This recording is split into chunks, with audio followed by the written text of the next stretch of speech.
আগের সিঁড়ি হলো মুহাব্বতের বন্ধনে আবদ্ধ হওয়া। যদি মুহাব্বতের বন্ধনে আবদ্ধ না হও তাহলে ঈমান পূর্ণ হবে না। যদি ঈমান পূর্ণ না হয় তবে তুমি জান্নাতে যেতে পারবে না।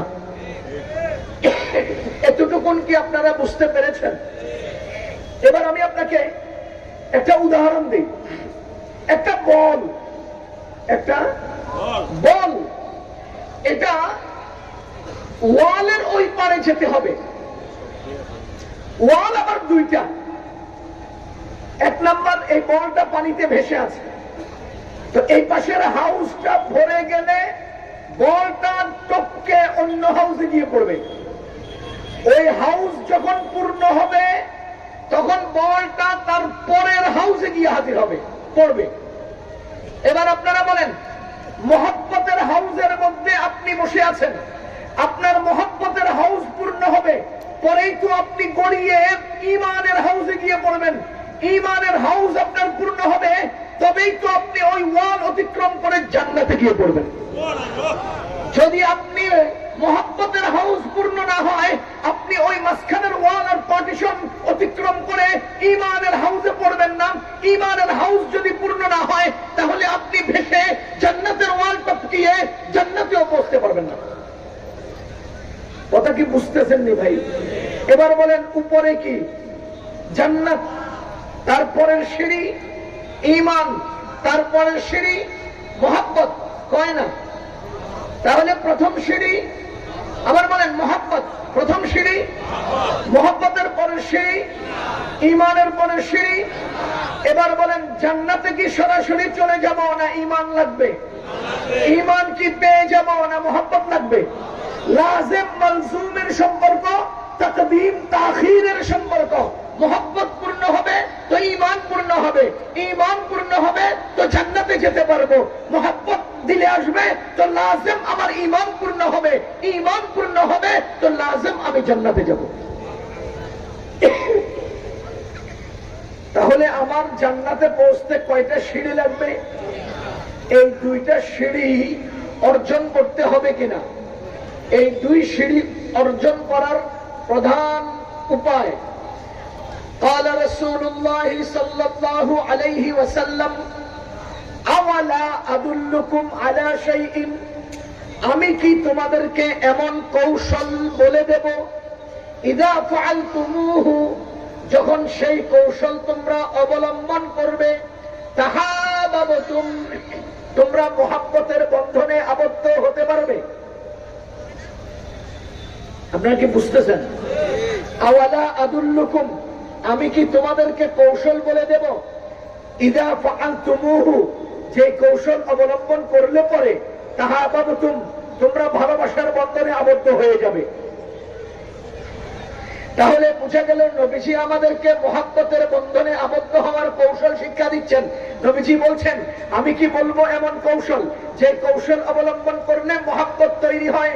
ক্বালা রাসূলুল্লাহ সাল্লাল্লাহু আলাইহি ওয়াসাল্লাম আফশুস সালাম বাইনাকুম, নিজেরা বেশি বেশি সালাম আদান প্রদান করো, সালাম দাও, সালাম লাও, সালাম দাও, সালাম গ্রহণ করো, সালাম প্রদান করো। তাহলে কি হবে? তোমাদের দুইজনের মুহাব্বতের বন্ধন মজবুত হবে। মুহাব্বতের বন্ধন মজবুত হলে কি হবে? তোমাদের ঈমান পূর্ণ হবে। ঈমান পূর্ণ হলে কি হবে? তোমরা জান্নাতে যেতে পারবে। এবার বলেন তো, মুহাব্বতের বন্ধন তৈরির জন্য প্রধান কৌশল কি? জোরে বলেন না। সালাম। আমরা সালাম দেই না, আমাদের সমাজ থেকে সালাম বিলুপ্ত হয়ে গেছে।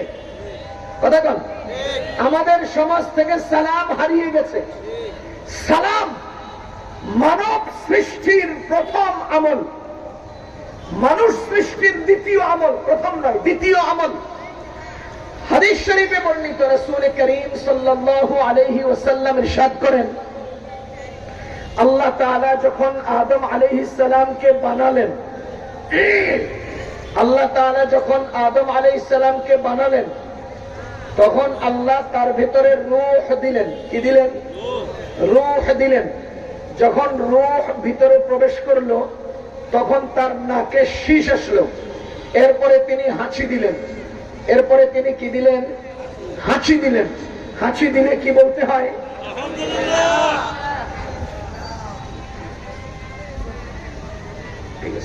বলেন তো, হাঁচি দিলে কি করতে হয়? সবাই পারেন? হাঁচি দিয়ে কি বলতে হয়? আদম আলাইহিস সালাতু ওয়াস সালাম এই হাদিসটা পড়েন নাই। কি বলেন? হাঁচি দিয়ে আলহামদুলিল্লাহ বলতে হয়। এই হাদিস কি আদম আলাইহিস সালাম পড়ছেন? উনি মাত্র রূহ পাইলেন, সাথে সাথে হাঁচি দিলেন। এখন উনি বলে উঠলেন আলহামদুলিল্লাহ।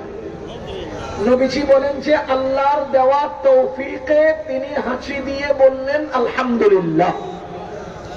আজকে আমরা হাঁচি দিয়ে আলহামদুলিল্লাহ বলি না, বলি না। এরপরে নবীজি বলেন যে যে কেউ হাঁচি দাতার আলহামদুলিল্লাহ শুনবে, সে বলতে হবে ইয়ারহামুকাল্লাহ। সেখানে আল্লাহ ছাড়া কেউ ছিলেন না। সুতরাং আদম আলাইহিস সালামের আলহামদুলিল্লাহ বলা স্বয়ং আল্লাহ শুনেছেন, এজন্য আল্লাহ নিজেই উত্তরে বলেছেন ইয়ারহামুকাল্লাহ। এবার আপনারা কি হাদিসটা বুঝতেছেন? তাহলে বলেন তো, মানুষ সৃষ্টির প্রথম আমল কি? হাঁচি দিয়ে আলহামদুলিল্লাহ বলা। বলেন, মানুষ সৃষ্টির প্রথম আমল কি? হাঁচি দিয়ে আলহামদুলিল্লাহ বলা। আমরা বলি না। এবার বলেন, হাঁচির জবাবে কি বলতে হয়? ইয়ারহামুকাল্লাহ। এখানে একটা রহস্য লুকানো আছে। যে ব্যক্তি হাঁচি দিয়ে আলহামদুলিল্লাহ বলবে, ওই ব্যক্তির জবাবে ইয়ারহামুকাল্লাহ বলতে হবে। যে ব্যক্তি হাঁচি দিবে আলহামদুলিল্লাহ বলবে না, ওই ব্যক্তির জবাবে ইয়ারহামুকাল্লাহ বলা হবে না। একদিন সাহাবী একজন হাঁচি দিলেন, নবীজি শুনলেন কিন্তু কিছুই বললেন না। আরেকজন সাহাবী হাঁচি দিলেন, আলহামদুলিল্লাহ বললেন, নবীজি ইয়ারহামুকাল্লাহ বললেন। তো আগে যিনি হাঁচি দিলেন কিছু বললেন না, নবীজিও কিছু বললেন না। তিনি বললেন যে ইয়া রাসূলুল্লাহ, এই লোকে হাঁচি দিল, আপনি ইয়ারহামুকাল্লাহ বললেন, আমিও তো হাঁচি দিলাম, আমাকে কিছু বললেন না। নবীজি বললেন, তুমি যে হাঁচি দিয়ে আলহামদুলিল্লাহ বলো নাই, এজন্য আমি ইয়ারহামুকাল্লাহ বলি নাই। আর সে যে হাঁচি দিয়ে আলহামদুলিল্লাহ বলেছে, এজন্য আমি তার জবাবে ইয়ারহামুকাল্লাহ বলেছি। তাহলে বুঝে গেল হাঁচি দিয়ে কি বলতে হয়। আমরা বলি না কেন? সর্বপ্রথম এই আমলটা কে করেছেন? আদম আলাইহিস সালাম। এবার বলেন, হাঁচির জবাবে ইয়ারহামুকাল্লাহ সর্বপ্রথম কে বলেছেন? স্বয়ং আল্লাহ। এবার দেখেন, হাঁচি দিয়ে আলহামদুলিল্লাহ বলা, তার জবাবে ইয়ারহামুকাল্লাহ বলা, এই আমল শুরু হয়েছে আদম এবং আল্লাহর মাধ্যমে। অথচ এই আমল আমরা করি না। এই আমল আমরা করি না। কেউ হাঁচি দিয়ে আলহামদুলিল্লাহ বললেও আমরা লজ্জায় শরমে ইয়ারহামুকাল্লাহ বলি না। অথচ এই আমলটা স্বয়ং আল্লাহ করেছেন। আজ থেকে এই আমল করবো তো ইনশাআল্লাহ। এই যে হাদিসের মধ্যে আসছে না, হাক্কুল মুসলিমি আলাল মুসলিমি খামস, এর মধ্যে একটা আছে ওয়া তাশমিতুল আতিস। তার মানে কেউ হাঁচি দিয়ে আলহামদুলিল্লাহ বললে তার জবাবে ইয়ারহামুকাল্লাহ বলা, এটা মুসলমানের হক। আমরা আমল করি না। তাহলে মানব সৃষ্টির এক নম্বর আমল হাঁচি দিয়ে আলহামদুলিল্লাহ বলা। আরো মজার একটা রহস্য শুনেন, এই মানুষ সৃষ্টির প্রথম মুখের জিকির কি ছিল? আলহামদুলিল্লাহ। বলেন, মুখের জিকির কি ছিল? আলহামদুলিল্লাহ। আরেক হাদিসে আমি পড়েছি, ক্বালা রাসূলুল্লাহ সাল্লাল্লাহু আলাইহি ওয়াসাল্লাম, আউয়ালু মান ইউদআ ইলাল জান্নাতি আল্লাযীনা ইয়াহমাদুল্লাহা কাসীরা ইয়াহমাদুনাল্লাহা কাসীরা। সর্বপ্রথম তাদেরকেই জান্নাতে আমন্ত্রণ করা হবে যারা দুনিয়াতে বেশি পরিমাণে আলহামদুলিল্লাহ পড়েছে। তাহলে সবার আগে জান্নাতে কারা যাবে? যারা বেশি পরিমাণে আলহামদুলিল্লাহ পড়েছে। এবার একজনে এখানে একটা সুয়ালে মুকদ্দারের জবাব দেই। একজনে বলবে যে হুজুর, আমি নামাজ বাদ দিয়া, রোজা বাদ দিয়া, হজ বাদ দিয়া, যাকাত বাদ দিয়া শুধু গাঞ্জা খাবো আর বয়াবে আলহামদুলিল্লাহ পড়বো। আপনি তো বলেন আলহামদুলিল্লাহ পড়লে সবার আগে জান্নাতে যাওয়া যাবো। ও ভাই, আপনার এই প্রশ্নের জবাব হলো, আমরা হেদায়া কিতাবের মধ্যে পড়ছি, যদি কোন এলাকায় ইমাম হওয়ার যোগ্য 5 জন হয়, তখন সেই ইমাম হওয়ার যোগ্য 5 জনের কে ইমাম হবে? যিনি বেশি ইলমওয়ালা। ইলমে যদি সমান হয় তাহলে কে ইমাম হবে? যিনি বেশি আমলওয়ালা। আমলও যদি সমান হয় কে ইমাম হবে? যিনি হাফেজে কোরআন। হাফেজ যদি সবাই সমান হয় কে ইমাম হবে? যিনি বয়সে বেশি। এবার আপনারা বলেন, 5 জন সবাই কি ইমাম হওয়ার যোগ্যতা রাখেন না রাখেন না? তার হাদিসের মর্ম বুঝার জন্য ফিকহি এই মাসআলা বুঝতে সহজ হবে। তার মানে হলো ময়দানে যারা যারা জান্নাতে যাওয়ার সিদ্ধান্ত হবে তাদের মধ্যে আগে আলহামদুলিল্লাহ ওয়ালাদেরকে ডাকবে। তুই বেটা নামাজ না পড়ে জান্নাতে যাওয়ার লিস্ট কি হবে? বুঝেন নাই? এত না নামই আসে নাই, আলহামদুলিল্লাহ দিয়ে কিভাবে জান্নাতে যাবে? আমাদের কথা হলো জান্নাতে যাবে যারা, তাদের মধ্যে আগে যাবে কারা? যারা বেশি পরিমাণে আলহামদুলিল্লাহ পড়ে। মুসলমান, আমি বলছিলাম মানব সৃষ্টির প্রথম আমল হাঁচি দিয়ে আলহামদুলিল্লাহ পড়া, আর এই হাঁচির জবাবে ইয়ারহামুকাল্লাহ বলা। এই আমল শুরু করেছেন আদম, এই আমল শুরু করেছেন আল্লাহ। মানব সৃষ্টির দ্বিতীয় আমল হলো সালাম। স্বয়ং আল্লাহ রাব্বুল আলামিন আদমকে বলছেন, ও আদম, ওই যে সামনে যারা দাঁড়িয়ে আছে এরা হলেন ফেরেশতা, তুমি তাদেরকে সালাম করে আসো। আমাদের নবীজি বলেন, আল্লাহ যখন আদমকে বললেন ইনারা ফেরেশতা, তাদেরকে সালাম করে আসো, আদম আলাইহিস সালাতু ওয়াস সালাম তাদের কাছে গেলেন, সালাম করলেন, আর ফেরেশতারা তার উত্তরে সালামের জবাব দিলেন। মুসলমান বুঝেন, নতুন জামাই যখন শ্বশুর বাড়িতে যায়, চাচা শ্বশুরের সাথে আগেই পরিচয় আছে, আর কারোর সাথে পরিচয় নাই, তখন চাচা শ্বশুর কি বলে, ইনি তোমার দাদা শ্বশুর, আসসালামু আলাইকুম দাদা। ইনি তোমার মামা শ্বশুর, আসসালামু আলাইকুম মামা। ইনি তোমার নানা শ্বশুর, আসসালামু আলাইকুম নানা। তার মানে যিনি চেনেন তিনি পরিচয় করিয়ে দেন, আর যাকে পরিচয় করিয়ে দেন তিনি সালাম দেন। আল্লাহ রাব্বুল আলামিন স্বয়ং আদমকে বললেন, তারা ফেরেশতারা সালাম করো। আদম আলাইহিস সালাম সালাম করলেন, আর ফেরেশতারা জবাব দিলেন। তার অর্থ হলো সর্বপ্রথম আদম এবং ফেরেশতারা সালাম আদান প্রদান করলেন। বলেন তো সালাম দিলেন কে? সালামের জবাব দিলেন কে? ওই যে হাদিস বললাম, হাক্কুল মুসলিমি আলাল মুসলিমি খামস, একজন মুসলমানের প্রতি অপর মুসলমানের 5টি হক। এর মধ্যে প্রথমটা ছিল রাদ্দুস সালাম। কেউ যদি সালাম দেয় সালামের জবাব দেওয়া, এটা হলো মুসলমানের হক। ওয়া তাশমিতুল আতিস, কেউ যদি হাসি দিয়ে আলহামদুলিল্লাহ বলে তার জবাবে ইয়ারহামুকাল্লাহ বলা, এগুলো হলো আমাদের আল্লাহ এবং আদম, ফেরেশতারা এবং আদম এই দুইজনের মাধ্যমে চালু হওয়া আমল। কিন্তু দুঃখজনক সত্য হলো আজ আমরা সেই আমলটা করি না। মুসলমান, বলেন তো রাসূল করিম সাল্লাল্লাহু আলাইহি ওয়াসাল্লাম কি বলেছেন? লা তাদখুলুল জান্নাতা হাত্তা তুমিনু, যতক্ষণ তোমরা ঈমানদার না হবে জান্নাতে যেতে পারবে না। ওয়ালা তুমিনু, ততক্ষণ তোমরা ঈমানদার হবে না। হাত্তা তাহাব্বু, যতক্ষণ পর্যন্ত তোমরা মুহাব্বতের বন্ধনে আবদ্ধ না হবে। আওয়ালা আদুল্লুকুম আলা শাইইন ইযা ফাআলতুমুহু তাহাব্বতুম, আমি কি তোমাদেরকে এমন কৌশল শিখিয়ে দেব যে কৌশল অবলম্বন করলে তোমাদের অন্তরের মধ্যে মুহাব্বত তৈরি হবে? সাহাবায়ে কেরাম বলেন ইয়া রাসূলুল্লাহ, আমাদের নবীজি বলেন, আফশুস সালাম বাইনাকুম, তোমরা বেশি বেশি সালাম দাও। সালাম যদি বেশি পরিমাণে দিতে পারো অন্তরে মুহাব্বত তৈরি হবে। মুহাব্বত যদি পূর্ণ হয় ঈমান পূর্ণ হবে। ঈমান যদি পূর্ণ হয় ঠিকানা জান্নাত হবে।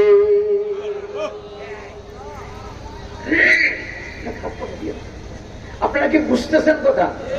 এবার বলেন তো, জান্নাতে যাওয়ার দুনিয়াবি আমলটা কি? সালাম। বলে না কি? সালাম। সালামের দ্বারা কি হবে?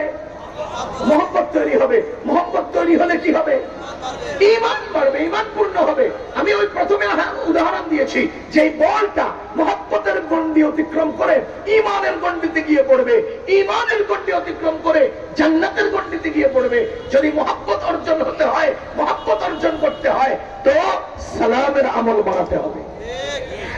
দেখেন, সালাম দ্বারা আমরা জান্নাতে যেতে চাচ্ছি। বলেন, সালাম দ্বারা আমরা কি কোথায় যেতে চাই? জান্নাতে যেতে চাই। এবার আমল আরেকটা হাদিস শুনেন। قال رسول الله صلى الله عليه وسلم افشوا السلام, তোমরা সালাম দাও, সালাম দাও, সালাম দাও। আফশুস সালাম, একে অন্যকে সালাম দিতে থাকো, সালামের আমল বাড়াও। ওয়া আতঈমুত তাআম, ক্ষুধার্তকে খানা খাওয়াও, ক্ষুধার্তকে খানা খাওয়াও। চাই সে ক্ষুধার্ত মানুষ হোক, চাই সে ক্ষুধার্ত কোন গরু ছাগল বা কুকুর বিড়াল হোক। আতঈমুত তাআম, ক্ষুধার্তকে খানা খাওয়াও। ওয়া সাল্লু বিল লাইলি ওয়ান নাসু নিয়াম, আর সব মানুষ যখন ঘুমিয়ে থাকে তখন তুমি তাহাজ্জুদ নামাজ আদায় করো। আরেক হাদিস যুক্ত করলে পাই ওয়াসসিলুল আরহাম, এবং তোমরা আত্মীয়তার বন্ধনকে রক্ষা করো। নবীজি বলেন তাদখুলুল জান্নাতা বিসালাম, তবে তুমি বিনা হিসেবে জান্নাতে চলে যাও। বুঝা গেল মুসলমান, সালাম এমন একটা আমল যে আমলের দ্বারা কি হয়? জান্নাতে যাওয়া যায়। বলেন যে আমলের দ্বারা কি হয়? জান্নাতে যাওয়া যায়। সালাম এমন একটা আমল যার দ্বারা অন্তরের মধ্যে মহব্বত তৈরি হয়। সবাই বলেন সালাম কি? মহব্বত তৈরির মাধ্যম। বলেন মহব্বত তৈরির মাধ্যম। সালাম কি? এ মুসলমান, মহব্বত তৈরি হবে কোথায়? অন্তরে। বলেন মহব্বত তৈরি হবে কোথায়? অন্তরে। আরো জোরে বলেন মহব্বত তৈরি হবে কোথায়? মনে রাখেন, অন্তরের মধ্যে যদি অসুখ থাকে, রোগ থাকে, ভাইরাস থাকে, তাহলে মহব্বতটা ঢুকবে না। কথা বুঝেন নাই? পানির ড্রামের মধ্যে তেল ঢুকাবেন কিভাবে? ড্রাম খালি করতে হবে, বলে না তেল ঢুকবে। আবর্জনায় ভরা মনের মধ্যে আপনি মহব্বত ঢুকাবেন কিভাবে? মন থেকে আবর্জনা দূর করতে হবে কিনা? কথা কয় না? মন থেকে আবর্জনা দূর করতে হবে কিনা? মানুষের মনে সবচেয়ে বড় আবর্জনা হলো অহংকার। বলেন মানুষের মনের সবচেয়ে বড় আবর্জনা, সবচেয়ে বড় রোগ, সবচেয়ে বড় ভাইরাস। قال رسول الله صلى الله عليه وسلم لا يدخل الجنة من كان في قلبه مثقال خردل من الكبر مثقال حبة من الكبر। আমাদের নবীজি সাল্লাল্লাহু আলাইহি ওয়াসাল্লাম বলেন, যার অন্তরের মধ্যে বিন্দু পরিমাণ, সরিষার দানা পরিমাণ অহংকার থাকবে, সেই ব্যক্তি জান্নাতে যাবে না। বলেন তো এতক্ষণ ওয়াজ করলাম, জান্নাতে যাওয়ার মাধ্যম কি? সালাম। কয় না? বলেন তো জান্নাতে যাওয়ার মাধ্যম কি? সালাম কি আপনাকে জান্নাতে পৌঁছায় দিবে না অন্তরের মধ্যে মহব্বত তৈরি করবে? এবার বলেন অন্তরে মহব্বত তৈরি হলে কি হবে? ঈমান পূর্ণ হলে যাবেন কোথায়? এবার বলেন তো যার অন্তরে অহংকার আছে সে কোথায় যাবে না? জান্নাতে যাবে না। যার অন্তরে অহংকার আছে সে জান্নাতে যাবে না। লা তাদখুলুল জান্নাতা মান কানা ফি কলবিহি মিসকাল খারদালিন মিনাল কিবর। যে ব্যক্তির অন্তরের মধ্যে সরিষার দানা পরিমাণ অহংকার আছে, ওই ব্যক্তি জান্নাতে যাবে না। এবার আপনারা বলেন মহব্বত নামক এই নিয়ামত দিলের মধ্যে ঢুকাইতে হলে অহংকার নামক দোষ বাইর করতে হবে কিনা? জোরে বলেন না, বাইর করতে হবে কিনা? এ মুসলমান বুঝেন, এই আপনারা আমাকে শুনতেছেন? মুসলমান বুঝেন, অন্তরের মধ্যে আমি চাই মহব্বত ঢুকাতেন। নবীজি বলেন আফশুস সালাম বাইনাকুম, নিজেদের মধ্যে সালামের প্রসার করো, অন্তরের মধ্যে মহব্বত জাগ্রত হবে। কিন্তু আমার অন্তরের মধ্যে অহংকার নামক দোষ আছে, এই দোষকে আমি কি দিয়া দূর করব? আমাদের নবীজি বলেন দেখো ঔষধ কিন্তু একইটা। আল বাদিউ বিসসালাম বারিউম মিনাল কিবির। যে ব্যক্তি আগে সালাম দেয় সে অন্তরে অহংকার মুক্ত হয়ে যায়। আল বাদিউ বিসসালাম বারিউম মিনাল কিবির। নবীজি একটা সার্টিফিকেট দিয়ে দিলেন, আল বাদিউ বিসসালাম বারিউম মিনাল কিবির। যে ব্যক্তি আগে সালাম দেন সে অহংকার থেকে মুক্ত, সে অহংকার থেকে পবিত্র। তার অন্তর অহংকার নাই, তার অন্তরে অহংকার নাই। এবার আপনারা বলেন তো সালাম দ্বারা কি তৈরি হয়? আগে সালামের দ্বারা কি দূর হয়? কথা বুঝছেন? সালাম আর আগে সালাম। এ ভাই, সালাম আর আগে সালাম। সালাম কি? মহব্বত তৈরির হাতিয়ার, মহব্বত তৈরির মাধ্যমের নাম হলো সালাম। আর আগে সালাম অহংকার দূর হওয়ার মাধ্যম। তাহলে অ্যান্টিভাইরাস অহংকার তৈরি, অহংকার দূর করার অ্যান্টিভাইরাসের নাম আগে সালাম, সালাম না। এবার সবাই বলেন অহংকার দূর করার মাধ্যম। সবাই বলেন আগে সালাম, আবার বলেন আগে সালাম। আর সালাম মহব্বত তৈরির মাধ্যম। সালামের দ্বারা মহব্বত তৈরি হয়, আগে সালামের দ্বারা অহংকার দূর হয়।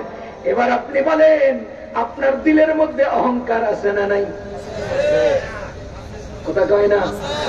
এটা বুঝার একমাত্র উপায়, দূরবীন দিয়ে আপনি তাকাইয়া দেখেন, সালাম আপনি আগে দেন না পরে দেন।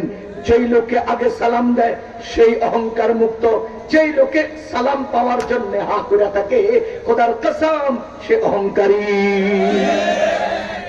ও দুনিয়ার মানুষ, মনে রাখো, রাসূল করিম সাল্লাল্লাহু আলাইহি ওয়াসাল্লামের চেয়ে দামি, রাসূলের চেয়ে মূল্যবান, রাসূলের চেয়ে মর্যাদার পৃথিবীর আর কেউ ছিল না, ছিল না, ছিল না।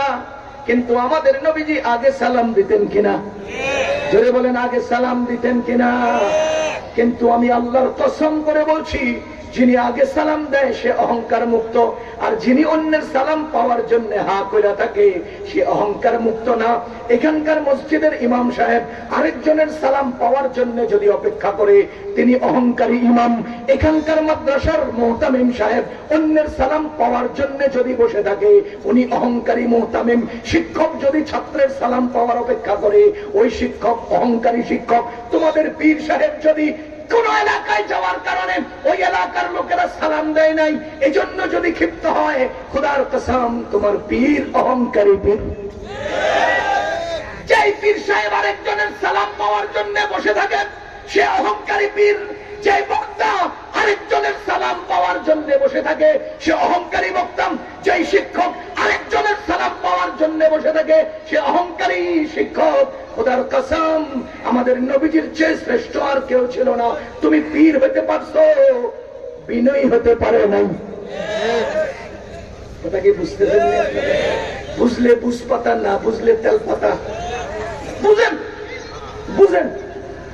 আমি এমন এলাকায় গেলাম, এরা আমার সালাম দিল না কেন? গর্ত, বেয়াদ্দ। আমি এত বড় হুজুর, আমি এত বড় আলেম, আমার মাথায় এত বড় পাগড়ি, আমার সারা দুনিয়া স্লোগান দেয়, আমার নামে হই হই রই রই স্লোগান উঠে, রাগ উঠে, আর আমি গেলাম ওরা আমার সালাম দিল না। গর্ত, বেয়াদ্দ। তুই অহংকারী পীর, তুই অহংকারী পীর, তুই অহংকারী পীর। আল বাদিউ বিসসালাম বারিউম মিনাল কিবির। যে আগে সালাম দেয় সে অহংকার মুক্ত। 60 বছর বয়সে চেয়ারে বসে 10 জনের সালাম পাতে চান যিনি, 6 বছর বয়স থেকে 60 বছর পর্যন্ত সালাম দেন।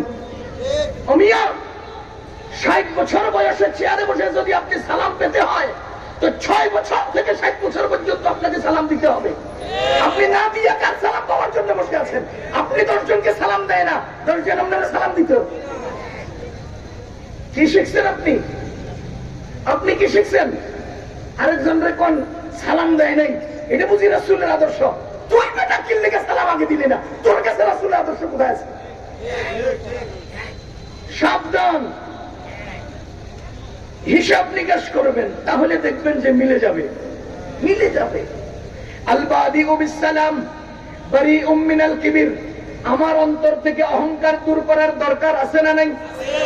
আমার অন্তরের মধ্যে মহব্বত দাখিল করার দরকার আছে না নাই? এবার বলেন তো, অন্তরের মধ্যে ঢুকাতে হবে কি? মহব্বত। বলেন, অন্তরের মধ্যে ঢুকাতে হবে কি? মহব্বত। ঢুকলে কি হবে? ঈমান পূর্ণ হবে। ঈমান পূর্ণ হলে কি হবে? জান্নাতে যেতে পারবো। এবার বলেন তো, আমার ওই জান্নাতে যাওয়ার রাস্তায় বাধা কি? অহংকার। বাধা কি? নবীজি বলেন, লা ইয়াদখুলুল জান্নাতা মান কানা ফি কলবিহি মিসকালা হাববাতিন মিন খারদালিন মিনাল কিবির। যার অন্তরের মধ্যে বিন্দু পরিমাণ কিবির আর অহংকার আছে ওই ব্যক্তি জান্নাতে যাবে না। তার মানে জান্নাতে যাওয়ার বাধা হলো অহংকার। আমি অন্তরে মহব্বত দাখিল করে অহংকারকে দূর না করলে বিপদ হয়ে যাবে। মুসলমান কিতাবে পড়েছি, ইন্দারার মধ্যে যদি একটা ইঁদুর পড়ে মরে যায় বা মরা ইঁদুর পড়ে যায় তাহলে আমাকে 40 বালতি পানি উঠে ফেললে ইন্দারা পাক হয়ে যায়। মনে রাখবেন, যতদিন পর্যন্ত নাপাক ইঁদুরটা উঠাবেন না, কিয়ামত পর্যন্ত 40 না 40,000 বালতি উঠালেও পাক হবে না। আগে ওই ময়লা দূর করতে হবে, তারপরেই তো পানি উঠাইলে পরিষ্কার হবে। আমার অন্তর থেকে আগে অহংকার দূর করতে হবে, তাহলেই তো আমার অন্তরের মধ্যে মহব্বত জাগ্রত হবে। ওই ব্যক্তি আরেকজনকে মহব্বত করতে পারে না যেই ব্যক্তির অন্তরের মধ্যে অহংকার আছে ওই ব্যক্তি আরেকজনকে ভালোবাসতে পারে না। যেই ব্যক্তির অন্তরের মধ্যে হাসাদ আর হিংসা আছে, মনে রাখেন মুসলমান, এজন্য অন্তর থেকে অহংকারকে দূর করতে হবে। অহংকার দূর করার মহৌষধের নাম কি? জোরে বলেন, জোরে বলেন। সালাম না আগে সালাম? আরে মুতলাক সালাম না, মুকাইয়াদ সালাম। সালাম কায়েদের সালাম, কয়েদ লাগাইতে হবে। আগে সালাম অহংকার মুক্ত করে, আর মুতলাক সালাম অন্তরে মহব্বত তৈরি করে। সালাম হলো মহব্বত তৈরির ঔষধ, আর আগে সালাম হলো অহংকার দূর করার ঔষধ। বুঝছেন? পেটের মধ্যে একটুখানি পাতলা পায়খানার ওষুধ তো ইয়াতেও পাওয়া যায়, কি জানি মুদি দোকানেও পাওয়া যায়, কিন্তু হাঁটুর রগের ভিতরে, হাঁটুর জয়েন্টের মধ্যে যেই পানি জমে গেছে, এটা কি ডাক্তার জেনে পাওয়া যায়? তাহলে যেটাকে পরিষ্কার করতে হয় সেটার জন্য একটু বেশি পরিমাণে মালিশ করতে হয়। এই জন্য আগে সালাম লাগবে, মুতলাক সালাম না। আগে সালাম একটু মেহনতের কাজ, আগে সালাম একটু মেহনতের কাজ, সহজে করা যায় না। কথা বুঝেন নাই? যেদিন একটু গায়ের মধ্যে পোশাকটা সুন্দর হবে না, যেদিন শরীরের মধ্যে আঁচড়টা একটু ভালো লাগাবো না, যেদিন চোখের মধ্যে চশমাটা সুন্দর হবে না, যেদিন মাথার মধ্যে পাগড়িটা একটু উন্নত হবে না, যেদিন পায়ের জুতোটা একটু ভালো হবে না, সেদিন মুখ দিয়ে সালাম আইতে চায় না, সেদিন মুখ দিয়ে সালাম আইতে চায় না। এম ভাব আসে, অন্যেরা আমার সালাম দেয়, আমি তো দেখতে পীর পীর ভাব, আমি তো দেখতে নেতা নেতা ভাব, আমি তো দেখতে একটু বড় লোক ভাব, আমি তো আজকে জমিদার জমিদার ভাব, আমি তো আজকে শাহজাদা শাহজাদা ভাব, আমি কেমনে সালাম দেবো? না, আমারও সালাম দিতে হবে। সব ফেলে দিয়ে যে আগে সালাম দিতে পারে, মেহনতের কাজ। এত সহজ না, এত সহজ না। এজন্য বলেন তো সালাম কি অন্তরে কি তৈরি করে? এবার বলেন আগে সালাম। এই আমল কি আজকে আমরা করবো ইনশাআল্লাহ? সালাম অন্তরে কি তৈরি করে? আগে সালাম। এবার বলেন তো আগে সালামের মধ্যে সালাম আছে না নাই? তাইলে বুঝা গেল আগে সালাম দুটোটা হাসিল হয়, আর শুধু সালামে একটা হাসিল হয়। বলেন আপনারা মাথার 4 ভাগের 1 ভাগ মাসে করা, পুরা মাথা মাসে করা, তো পুরা মাথার মধ্যে 4 ভাগের 1 ভাগ আছে না নাই? তাহলে যিনি পুরা মাথা মাসে করে উনি সুন্নত পাইলো, ফরজ পাইলো, আর যিনি 4 ভাগের 1 ভাগ মাসে করলে উনি শুধু ফরজ পাইলো। তো ঠিক তেমনি ভাবে যিনি আগে সালাম দিলে উনি অহংকার মুক্তির ওষুধও পাইলো, মহব্বত তৈরির মাধ্যমও পাইলো। তাহলে আমরা আজ থেকে কি করব? সালামে সালামে ধাক্কা লাগাই দেবো। মিয়া আমরাও আগে দিবেন, আমিও আগে দেবো। লাগাও লাগাও, আজকে ঢেলা ঢেলি লাগাও, সালামের ধাক্কা ধাক্কি করবো তো ইনশাআল্লাহ। আপনিও আগে দিবেন, আমিও আগে দেবো। সালামে সালামে ঢেলা ঢেলি শুরু হবে। আজ থেকে সালামের আমল করবো ইনশাআল্লাহ। সালাম অর্থ কি? সালাম অর্থ কি? সহজে এবার কিছুক্ষণ কথা বুঝেন। সালামের 3 অর্থ। বলেন সালামের কয় অর্থ? 1, আসসালামু আলাইকুম মিনাস সালাম, শান্তির মালিকের পক্ষ থেকে তোমার উপরে শান্তি নাজিল হোক। সুবহানাল্লাহ কয়, আমিন কোন? আসসালামু আলাইকুম কি অর্থ? সালামের মালিকের পক্ষ থেকে তোমার উপরে সালাম নাজিল হোক। সালাম কার? সালাম নাজিল করবেন কে? তাহলে আমি যে বললাম এটার অর্থ কি? আসসালামু আলাইকুম মানে আল্লাহর পক্ষ থেকে তোমার উপরে শান্তি নাজিল হোক। এটা হলো সালামের প্রথম অর্থ। পৃথিবীর বুকে ইসলামের সালামের চেয়ে সুন্দর কোনো কিছু নাই। যারা বলেন পৃথিবীর বুকে ইসলামের চেয়ে সুন্দর কিছু নাই। মনে করেন সকালবেলা আমরা ইংরেজি ভাষায় কাউকে সংবর্ধনা জানাবো, কি বলি? Good morning. কি বলি? Good morning. বিকালে গুড ইভিনিং। এরপরে রাত্রেবেলা গুড নাইট। কি বলেন? ঘটনার চক্রে যেই দিন সকালবেলা আপনাকে গুড মর্নিং জানাচ্ছি, সেই দিন সকালবেলা আকাশ মেঘাচ্ছন্ন হইয়া ঠাড়া পড়তে আছে। এখন এই ঠাড়ার মধ্যে আপনারা আমি গুড মর্নিং দিলে কি হইল? বুঝলেন নাই? মর্নিংটা কি গুড না ব্যাড?